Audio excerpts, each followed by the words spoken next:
네, 국내뉴스 체크인 메리츠 종목권 양태준 대리와 얘기를 나눠보도록 하겠습니다. 안녕하십니까? 안녕하세요. 네, 자 오늘 어떤 내용들 우리가 얘기를 나눠볼지 먼저 이슈부터 확인을 해보도록 하겠습니다.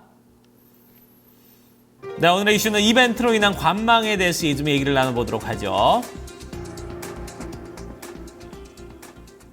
네, 뭐 FOMC도 앞두고 있고 ECB의 어떤 이 경기 부양책에 대한 어떤 기대감도 가지고 있는 그런 상황입니다만 그 전에 어떤 좀 그 관망세가 좀 뚜렷한 그런 장세예요. 우리 증시 어제는 좀 외국인들의 움직임도 거의 없었고 기관들도 좀 주춤하는 그런 모습이었습니다. 우선 뭐 기관들이 먼저 관망을 하는 쪽으로 들어갔고요. 네. 외국인들 같은 경우는 꾸준하게 좀 매수를 들어오다가 이제 이 거래를 이어서 매도가 나오면서 이제 좀 관망하는 모습, 약간 좀 방어적인 자세로 들어갔습니다. 물론 외국인들이 매도가 나왔다고 해서 그게 부정적이냐, 그건 좀 아닌 것 같고요. 왜냐면은 그동안에 들어왔던 물량에 비하면은 상당히 좀 적은 물량이 나갔기 때문에 외국인들이 뭐 지금 부정적인 관점으로 빠져나간다라기보다는 우선은 시장을 한번 확인해보고 가자. 특히 뭐 오늘 저녁 10시 반에 뭐 ECB 통화 정책도 있지만은 우선 가장 먼저 이제 한국은행이라든지 오늘 선물옵션 동시 만기가 있기 때문에 근데 선물옵션 동시 만기보다는 전체적인 글로벌 국가들의 그런 통화 정책 이제 뭐 한국을 이제 먼저 시작을 해서 뭐 ECB도 있고요. 다음 주에 뭐 일본이라든지 미국에 대한 그런 통화 정책이 있기 때문에 외국인들 같은 경우는 이제 그걸 좀 보고 가자라는 심리가 좀 작용을 하고 있는 것 같습니다. 그리고 뭐 기관이라든지 외국인 같은 경우 특히 이제 예를 들어서 이제 오늘 10시 반에 이제 ECB에서 별로 뭐 기대에 못 미치는 부양책을 내놓는다면은 그거에 대한 충격도 올 수 있기 때문에 그것도 이미 어느 정도 좀 방어를 하자라는 자세로 가는 것 같고요. 지금 외국인들 같은 경우는 이제 아까도 말씀드렸지만은 이제 어느 정도 차익 실현이 아닌 이제 일부가 나가고 있고 기관들 같은 경우는 투신권 같은 경우가 지금 꾸준하게 매도가 들어왔다가 어제 소폭 이제 매수가 들어왔는데 이제 기존의 저가 매수 즉 1890선에서 한 1900선에 들어왔던 그런 물량들이 이제는 어느 정도 다 빠져나가고 다시 한번 매수 준비를 하고는 단계지 않을까 좀 이렇게 보고 있습니다. 네, 지금 시장 앞두고서 시장의 흐름에 있어서 상당히 이벤트성 재료들이 너무 많아서 어떤 단정적인 흐름을 짓기가 어렵긴 한데요. 지금 외국인들의 어떤 매도 전환에 있어서 그렇게 크게 우려할 만한 흐름은 아니다라고 얘기를 하셨거든요. 그렇다면은 최근에 외국인들이 보여줬던 움직임을 봤을 때 대형주 위주로 좀 매수를 해왔었거든요. 이 같은 손바뀜에 있어서는 변화가 있을지도 궁금합니다. 아무래도 당분간은 이제 코스피 같은 경우는 이제 크게 들어왔었고요. 코스닥 같은 경우는 기관 외국인 다 이제 부정적인 관점으로 그냥 하루 치고, 하루 매수하고 하루 빠지고 이런 뭐 단기적인 수익률 게임으로 들어왔었는데 이제는 어느 정도 코스피에 들어왔었기 때문에 코스피는 좀 쉬어가지 않을까 좀 보고 있고요.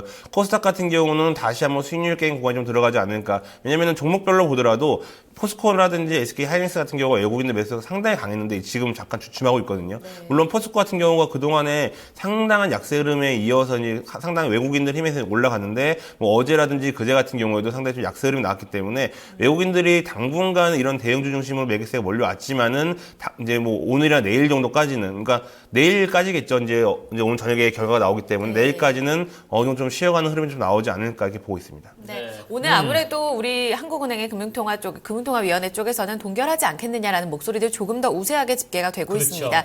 그리고 ECB 쪽에서는 글쎄요 좀 뚜껑을 열어봐야 알겠지만요. 아무래도 추가 금리 인하 포함해서 정책이 발표되지 않을까라는 이야기들 나오고 있는데 그와 관련해서 좀 시장을 예상해 본다면 어떤 흐름으로 이해할 수 있을까요? 저는 지금 시장에서 뭐 금리 내리고 아니면 뭐 그냥 대출 연장을 해주고 이제 이런 쪽으로 좀 많이 보고 있더라고요. 근데 예를 들어서 이제 금리를 더 내린다라는 부분들은 이미 예상이 됐지만은 뭐 대출 연장에 대한 부분들이 언급이 안 된다면은 이제 충격 좀 크게 오지 않을까 이렇게 보고 있고요. 네. 물론 지금 시장에서는 어제 간밤에도 뭐 유럽이라든지 미국 같은 경우도 이제 그러한 소폭 상승했던 이유가 추가적인 대출에 대한 연장에 대한 부분들까지 고려해서 올랐기 때문에 네. 만약에 그 부분들이 이번에 그 발언에서 배제가 된다면은 시장 충격 좀 크게 오지 않을까 이렇게 보고 있습니다. 그래요. 자, 그리고 이제 저희가 뭐 중국에 대한 어떤 흐름도 좀 같이 좀 체크를 해봐야 되지 않을까 하는 생각이 드는데 중국이 지금 최근 5년 동안 이제 향후 5년 동안 이제 목표치도 이제 어느 정도 좀 발표를 했고 여기에 대해서 이제 앞으로 이제 중국의 흐름은 이제 고속 성장은 솔직히 어렵단 말이에요. 여기에 대해서 좀 어떻게 대응을 하는 게 좋을까요? 우선 뭐 지금 시장 자체가 뭐 미국, 일본, 유럽만 지금 다시 한번 포커스가 맞춰져 있거든요. 왜냐면은 이번 주 다음 주가 그렇게 이제 이벤트가 있기 때문에. 하지만 중국은 언제 어느 순간 좀 터질지 모르는 그러한 부분들을 항상 떠안고 있기 때문에 항상 좀 체크해 보시면 좋을 것 같고요. 물론 중국 같은 경우가 이제 향후 2020년까지 6.5%, 그러니까 즉 이제 고성장 시대를 어느 정도 마감을 하고 이제 중성장으로 좀 돌아섰다라는 부분들도 보고 있고, 지금 이렇게 5년이라는 평균 목표치를 내놓은 게 상당히 이제 이례적인 일이거든요. 왜냐면 매년 나였지만 이제 한 5년 정도 좀 길게 좀 중국이 내놨기 때문에 중국도 이제는 너무 고성장보다는 좀 안정권으로 들어서면 자기들이 좀 정치적인 변화를 좀 주겠다라는 부분들이기 때문에 지금 그 전까지는 중국이 내놓았던 부양책이 시장에서 큰 기대가 없었지만은 이제는 이게 중기적인 관점의 경기 부양책일 수가 있기 때문에 어느 정도는 경기 부양책을 내놓는다면은 전체적인 지금 시장 상황에서 좀 더 힘을 실어주지 않을까 이렇게 보고 있습니다. 네. 그렇다면 종합적으로 좀 전략 세워보도록 하겠습니다. 아무래도 오늘 장은 좀 관망으로 투자 주체들이 움직임이 많이 나타날 것 같은데요. 앞으로의 전략까지 종합적으로 체크를 해주시죠. 예, 뭐 코스피 같은 경우는 지금 외국인 기관 동시에 똑같은 업종들을 매도를 하고 있거든요. 뭐 전기, 전자라든지 제조업 이쪽으로 그러니까 굵직굵직한 종목, 특히 아까 말씀드렸던 포스코라든지 뭐 SK 하이닉스 이렇게 큰 종목들 위주로 기관들이라든지 외국인 동시에 매도를 하고 있기 때문에 이런 부분들은 당분간은 좀 조정이 좀 오지 않을까. 전기, 전자라든지 제조 쪽 아니면은 뭐 횡보를 하지 않을까. 그러니까 큰 하락보다는 그래도 좀 시장의 눈치 그동안 상승이 컸기 때문에 이제는 좀 쉬어가는 타이밍이 좀 오지 않을까 이렇게 보고 있고요. 특히 코스닥 같은 경우는 외국인이라든지 특히 금융투자, 그러니까 외국인들은 어떤 관점으로 될지는 오늘 더 봐야 되겠지만은 금융투자 같은 경우는 단기적인 관점으로 접근을 많이 하고 있기 때문에 지금 수익률 게임 구간이 좀 다시 한번 들어가지 않았나. 특히 뭐 제약 쪽이라든지 바이오 쪽 아니면 IT 부품 쪽에 지금 매기세가 좀 몰리고 있기 때문에 이러한 부품들이 단기적인 반등이 나왔을 때는 이제 좀 차익 실현 관점으로 접근하시면 좋을 것 같습니다.